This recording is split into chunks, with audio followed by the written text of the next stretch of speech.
በርካታ ሰዎች በሕይወታቸው እግዚአብሔርን ማክበር ይፈልጋሉ። እግዚአብሔርን ቃል ደግሞ እግዚአብሔርን እንድናከብረው ያስተምራል። እግዚአብሔርን ለማክበር የሚያስፈልገውን መሪዎች ካወቅን በሕይወታችን እግዚአብሔርን እያከበርን እንኖራለን። መጽሐፍ ቅዱስ ሲናገር በመዝሙር 50 ቁጥር 23 ላይ ምስጋናን የሚሰዋ እርሱ ያከብረኛል። እያችሁ በጓዳችሁ፣ በቤተሰቦቻችሁ፣ በስራችሁ፣ በአገልግሎታችሁ እግዚአብሔርን የምታመሰግኑ ሰዎች ከሆናችሁ በእናንተ ሕይወት እግዚአብሔር ይከብራል። በአጉረምራሚዎች ሕይወት ግን እግዚአብሔር አይከብርም።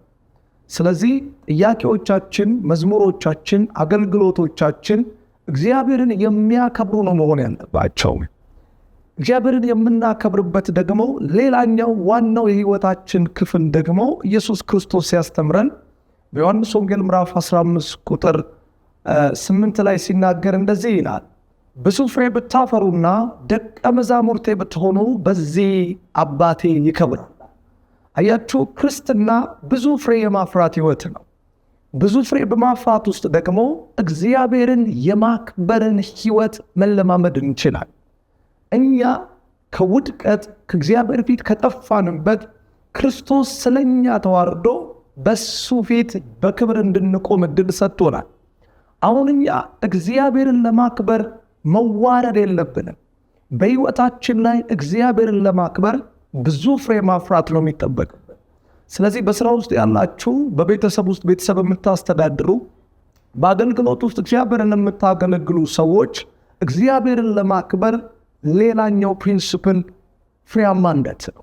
ስለዚህ ስትሰሩ ፍሬያማነትን እያሰባችሁ ስሩ። እግዚአብሔር በፍሬያማነታችሁ ስለሚከብር። እግዚአብሔር የፍሬያማ ሰዎች ጠላት አይደለም፣ የባለጠጎች ጠላት አይደለም፣ በአገልግሎታቸው ስኬታማ በሆኑ ሰዎች ጠላት አይደለም። ይልቁኑ እግዚአብሔር በፍሬያማነታችን ስለሚታይ እሱ በእኛ ሕይወት ውስጥ ከብሮና ገኖ ይታያል። ስለዚህ ውድቀታችን፣ ጥፋታችን፣ ሐዘናችን የሚያስደስተው የሚያከብረው አምላክ የለን። ይልቁኑ ፍሬያማነታችን ያከብረዋል። ስለዚህ ይሄ ዘመን፣ ይሄ ከፊታችሁ ያለው ጊዜ የፍሬያማነት ጊዜ እንዲሆን አውጃለሁ። በጌታ በኢየሱስ ስም በፍሬ ትገለጣላችሁ። ዘመናችሁ የፍሬ ይሆናል። አገልግሎታችሁ የፍሬ ይሆናል። ስራችሁ የፍሬ ይሆናል። በዚህ ውስጥ ክርስቶስ ኢየሱስን ባማከለ መንገድ አብን ማክበር ይሆንላችኋል። በኢየሱስም ይህንን መንፈስ መካፈል ሆነ። አሜን።